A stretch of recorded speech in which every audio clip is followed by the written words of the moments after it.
Danas je drugi dan konferencije Balkan Fungus 2024.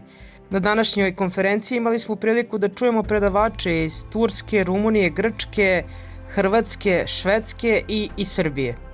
Između ostalih, jedan od predavača je profesor dr. Milena Balint Todorović, prodekan Medicinskog fakulteta Univerziteta u Beogradu. Tema profesorke Milene je bila incidenca gljivičnih infekcija tokom aplikacije visokih doza hemoterapije.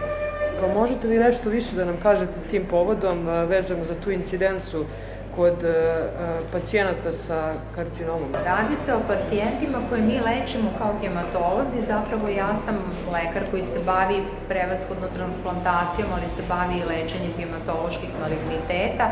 Ta incidenca je svakako u porastu, kao i u svim medicinskim centrima, obzirom da se dužina lečenja povećava, da se koriste sve intenzivnije terapije i samim tim razvijaju se i neki rezistentni sojevi koji prave probojne infekcije, te je ova grana zapravo mikrobiologija od velikog značaja. Oni su naši, da kažem, kolaboratori, odnosno ljudi sa kojima mi zapravo sarađujemo i u budućnosti ćemo morati još više. Još jedno pitanje, videli smo izlagača, profesora Alija iz Turske, baš je pričao vezano za slučaj da kod mnogih pacijenata kojima je urađena obdukcija uopšte nisu utvrđene su gljivične infekcije, uopšte nisu lečene jer nije bila postavljena dijagnoza. Pa to je taj problem što ih je teško dokazati. Zato imamo, da kažemo, više nivoa dokazivanja. Najniži nivo kada sumnjamo na nešto, ali kada nismo imali direktnu identifikaciju patogena. Mi treba da reagujemo onda već kada posumnjamo, kad kažemo da je nešto possible, kada je već moguća infekcija. Ove infekcije se naime teško dokazuju i zapravo je nažalost pravi dokaz često na autopsiji. Ono kada se uradi patohistološka evaluacija i direktna mikroskopska kultura, a mi to ne možemo uvek. Sa nama je i mlada doktorka Nadežda Đuričić koja je jedan od najmlađih članova tima Fungal Case Finder.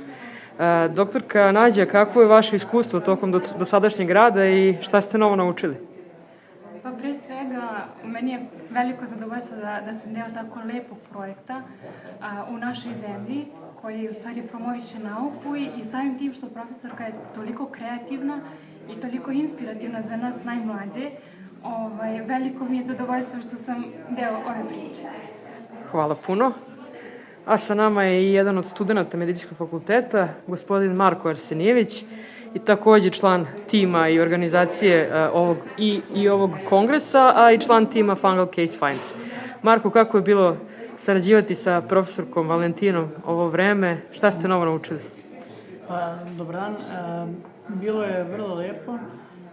Jako korisno za studente da mogu da se bave tako naučnim radovima i to ne na samo tom studentskom nivou, već i na tom nekom većem i ozbiljnijem nivou, pogotovo za studente koji interesuje da se bave kasnije naučnim radom. Dobro, a recite mi, je li ovo vaš prvi kongres međunarodni ili ste i ranije učestvovali? Pa bio sam već na prethodnom.